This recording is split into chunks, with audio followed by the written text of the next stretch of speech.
बच्चों हम पिछले वीडियो में स्टडी किए थे effect of motion of object on image. मतलब हम मिरर को क्या किए थे, रेस्ट में रखे थे और ऑब्जेक्ट को मूव करा रहे हैं। लेकिन यदि आप उस वीडियो को ना देखे हैं तो यूट्यूब पे टाइप करना बच्चों effect of motion of object on image Pankaj physics centre, और आप उस वीडियो को देखिए और फिर उसके बाद इसको देखिए ताकि आपको अच्छे से समझ में आए। सब एक दूसरे से इंटरलिंक होता है, इसलिए ऐसा बोला जाता है।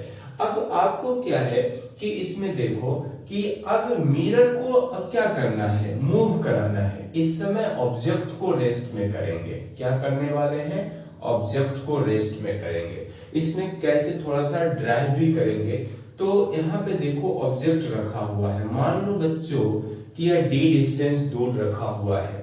यहाँ भी इमेज कितना बनेगा, इमेज जो बनेगा वो d डिस्टेंस दूर ही बनेगा, इमेज का फॉर्मेशन होगा। अब देख यहाँ पे क्या होने वाला है, इतना हुआ।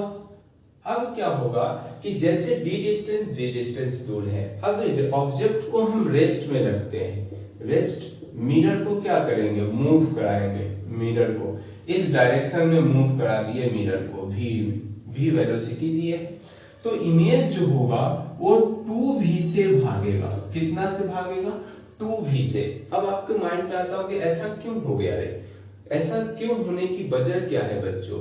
वजह है कि यह v से भाग रहा है तो हमारा इमेज 2v से भागेगा। तो कैसे भाग रहा है इसको हम प्रूव करके बताते हैं आपको। मान लो बच्चों कि यह m मान लेते हैं, मिरर का नाम m माने हैं, यह I है। अब देख कुछ समय के बाद मिरर यहाँ पे आ गया है। सपोज मिरर कहाँ आया है बच्चों, यहाँ पे। ध्यान से देखना है, मिरर यहाँ पे आ गया, मिरर यहाँ पे आ गया। और यह टाइम जो लगा है यहाँ आने पे, टाइम जो लगा बच्चों वो t लगा है। क्या लगा है, t सेकेंड। टाइम कितना लगा है, t सेकेंड। तो यह टोटल, यह डिस्टेंस कितना होगा बता दो। डिस्टेंस बराबर स्पीड बराबर क्या पढ़ते हैं, बोल दो। स्पीड इक्वल टू होता है डिस्टेंस अपॉन टाइम, होता ही। तो स्पीड कितना है मिरर का, v, तो v रखो। डिस्टेंस क्या, वही तो मालूम करना है। और टाइम कितना लगा है, t, तो d इक्वल टू लिख सकते हैं vt। तो बच्चों हम यह क्या लिख रहे हैं, vt। ध्यान से देखना, यह हमारा है vt। कोई परेशानी क्या, vt है। अब क्या होगा, ध्यान से देखो, यह हमारा d है, यह यहाँ से यहाँ तक, यह डिस्टेंस है। अब बताओ यहाँ जब मिरर आ गया है तो इमेज यहाँ रहेगा, कुछ इस पोजीशन पे आ जाएगा, i' आ जाएगा ना, इस पोजीशन पे। जैसे मान लो कि यहाँ पे आ गया है, ऐसा आ गया इमेज यहाँ पे। अब बताओ कि यहां से यह डिस्टेंस और यह डिस्टेंस कितना होगा, ये वाला डिस्टेंस देख तो, और ये वाला ना, ये डिस्टेंस कितना हो जाएगा। उसके पहले हम टोटल यहां से बताओ तो, पहले यह डिस्टेंस कितना था, d था। अब डिस्टेंस कितना बढ़ा है, vt, तो यह डिस्टेंस कितना होगा टोटल, d प्लस vt। लिखने में कोई परेशानी क्या, अरे यह डिस्टेंस, यह वाला और यह vt, तो हमारा टोटल डिस्टेंस कितना हो जाएगा, यहां से v into d plus vt। चलो इतना हो गया। इधर कितना होगा बता दो, यहां से यह डिस्टेंस कितना रहेगा ऑब्जेक्ट से और मिरर के बीच, इसको मान लो m' मिरर मान लेते हैं, m'। यह डिस्टेंस कितना होगा बता। यह टोटल कितना था, d था, अब vt कम गया है तो k, d माइनस vt लिखोगे, d माइनस vt। अच्छा, यह डिस्टेंस मालूम करने की कोई जरूरत भी ना पड़ेगा शायद, देखो पड़ेगा तो ठीक है, नहीं पड़ा तो भी क्या है। यह डिस्टेंस यदि मान लो निकालना भी पड़े तो क्या लिखोगे आप, यह टोटल डिस्टेंस यहां से लेके यहां तक कितना है, d, और यह कितना है, vt। तो यही डिस्टेंस तो निकालना है बच्चों। तो यह डिस्टेंस आपका कोई नया डिस्टेंस मान लो कि हमारा कितना, यह टोटल है हमारा कितना, d plus vt, d plus vt। और यह डिस्टेंस यदि हमें निकालने की भी जरूरत पड़े तो क्या है, मान लेते हैं कि x डिस्टेंस होगा, x' मान लो अपना, कोई जरूरत भी ना पड़ेगा उसका।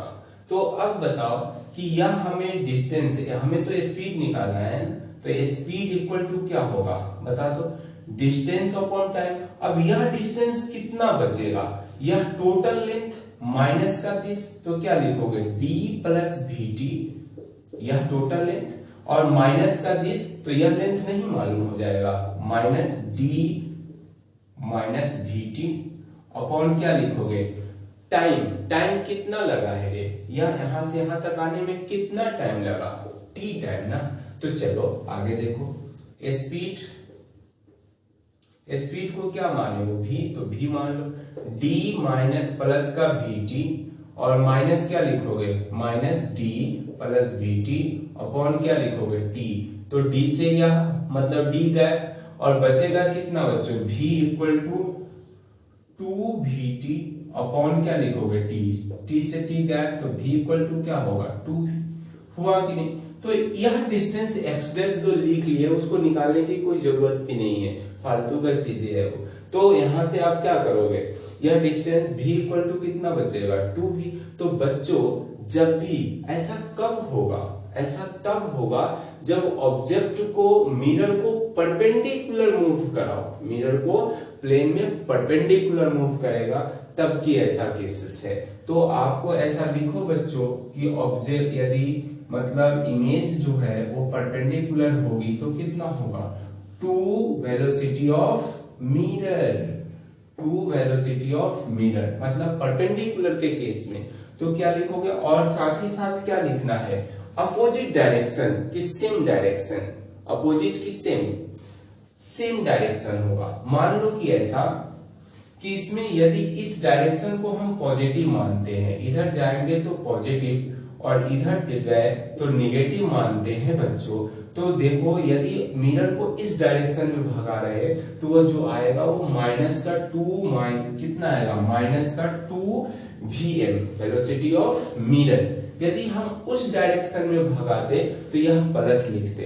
तो इस तरह से कहानी है। यदि पैरेलल मूव कराओ, यदि पैरेलल के केस नंबर 2 में क्या लिखोगे बच्चों,